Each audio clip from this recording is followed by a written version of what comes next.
그 많은 정치인들 중에서 링컨을 선택했는지 600명 연설에서 아주 백미적 변호사가 되고 싶었고 잘 나가는 그런 세무 변호사로 불임 사건을 만나면서 역사에 접속하면서 가졌던 문제의식은 민주주의는 곧 말이라고 이 연설이지만 라임이 살아있습니다.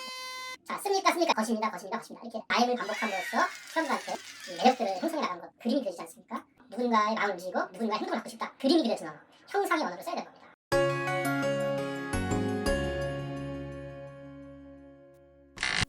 이 마음을 달랠 방법이 없습니다. 울어야 합니까? 통곡을 해야 합니까? 제 아내 보기 미안해서도 할 수 없는 일입니다. 마음을 달래기 위해서 책 하나를 꺼냈습니다. 세계를 움직인 명연설집. 거기 링컨 대통령이 두 번째 대통령으로 당선돼서 취임사로 했던 연설문을 제가 읽었습니다. 두 번, 세 번 읽었습니다. 그러면서 정말 저는 가슴 뭉클한 감동을 느꼈습니다. 4년 동안 그 지루하고 힘든 전쟁을 이제 거의 마무리 지어가는 마당에, 거의 승리로 마무리 지어가는 마당에 두 번째 대통령에 당선된 링컨 대통령의 연설이라면 당연히 이제 우리는 적을 섬멸하고 승리를 눈앞에 두고 있습니다. 우리는 정의가 이긴다는 것을 역사 앞에 증거하고 있습니다. 여러분 기뻐하십시오. 곧 전쟁은 끝날 것입니다. 그리고 우리는 승리할 것입니다. 이렇게 나가야 하는데 이런 얘기는 한마디도 없습니다.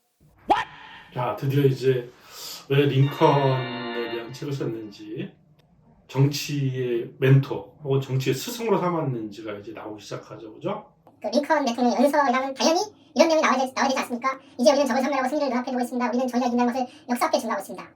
자, 이런 가정법의 대화를 쓴 것은 뒤에 나올 이야기를 더 돋보이게 하기 위해서 앞장을 까는 것이죠. 링컨의 패러다임을 시프트한 이야기를 돋보이게 하기 위해서 이제 앞장을 깔아놓는 겁니다. 이거 다 전략적인 것이겠죠, 그죠?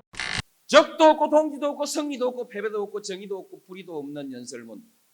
단지 우리는 지난 4년 동안 전쟁에 시달렸습니다.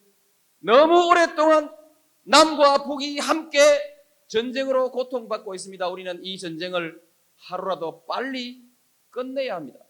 우리는 같은 성경을 읽고 같은 하나님을 섬기면서 각기 하나님에게 상대방을 응징해달라고 기도드렸습니다. 그러나 하나님은 그 어느 쪽의 기도도 들어주시지 않은 것 같습니다. 이제 우리는 서로 용서해. 이제 우리는 이 전쟁이 끝나면 그동안에 쌓아왔던 증오의 탑을 무너뜨리고 하나가 돼야 돼. 서로를 끌어안아야 돼. 어떻게 하나가 될 것인지를 함께 걱정해야 된다는 이런 얘기로 연설을 끝맺고 있어. 저는 이 대목을 보면서 링컨이 왜 위대한 대통령인 줄 알게 됐습니다. 지도자는 바로 이런 하이그라운드의 비전을 보여준 사람이 바로 지도자입니다. 설사 갈등이 있어도 통합의 이야기를 하고 그 다음에 일치의 이야기를 해나가는 것이 바로 지도자의 이야기입니다. 노무현은 우리 시대 그 다음에 영원히 통합의 지도자가 필요하다는 얘기를 바로 링컨의 이야기를 통해서 역설을 하고 있는 것이죠. 자, 또 보겠습니다. 저는 그저 링컨이 그저 노예 해방을 시켰던 사람으로 단순하게 생각했어요. 이 연설문에 나타난 그의 철학은 이미 그저 정치를 하는 정치인이 아니라 위대한 사상을 가진 사상가의 그것이었어요. 미국의 역사가 이렇게 부러울 수가 없었어요. 미국이 오늘날 세계에서 너무 힘자랑을 많이 하고 있어서 많은 사람들이 미국에 대해서 여러 가지 평가를 하고 있는 것은 사실입니다만, 그러나 저는 항상 정의의 깃발을 들고 또 그 정의의 편이 승리해왔던 역사를 가지고 있는 이 미국의 역사에 대해서 정말 큰 부러움을 느꼈어요. 우리도 링컨 같은 대통령 한 번 왜 나올 수 없는가? 왜 정의의 깃발을 세워서 당당하게 승리하는 우리의 역사는 없는가? 해방이 된 우리 한국의 목표는 갈라진 나라가 아니라 하나로 합쳐진 통일된 자주 독립국가 아니었겠습니까? 그리고 그 위에 민주주의가 꼽히는 그런 나라. 그러나 우리는 그렇게 하지 못했습니다. 링컨은 통합의 비전을 보여준 것뿐만 아니라 또한 이 사람은 성공한 사람입니다. 남북전쟁에서 이겨서 노예 해방을 했고 그 다음에 또 두 번의 대통령을 또 재선까지 성공을 한 것이죠. 그죠? 우리나라 역사를 보면 흔히 이제 어떤 민주주의 역사의 뿌리를 김구 선생에 두는 경우가 많습니다. 근데 안타깝게도 김구 선생은 정권을 잡지 못했고 정의를 지켰지만 지조를 지켰지만 패배한 역사를 우리가 더 이상 반복하지 말자. 그러니까 승리하는 역사를 갖자. 바로 그 일을 노무현 자신이 하겠다라고 이렇게 출사표를 제시한 겁니다. 그리고 바로 그 모델로 링컨을 이야기한 겁니다. 공교롭게도 링컨 역시 노무현 대통령님이 이제 고등학교만 나오지 않았습니까? 그러니까 링컨은 그보다 더 이렇게 학력이 없는 거의 무학자에 가까운 사람으로 제가 알고 있습니다.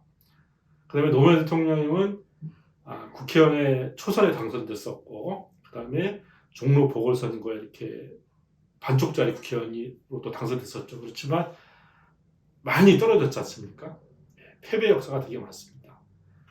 링컨 역시도 대통령이 되기 전까지 연방의원을 2년간인가밖에 하지 못할 정도로 수없이 선거에 떨어졌습니다. 그렇지만 결국은 대통령이 됐고 남북전쟁의 승리를 보였지 않습니까? 노무현 대통령은 링컨을 보면서 정말 싱크로율이 거의 100%에 가깝다 이렇게 느꼈을 가능성이 높은 것이죠. 그러니까. 그래서 그의 인생에 큰 동질감을 느끼고 또 그가 주장하는 통합의 비전을 자기의 정치적 비전으로 만들고 싶었던 거죠.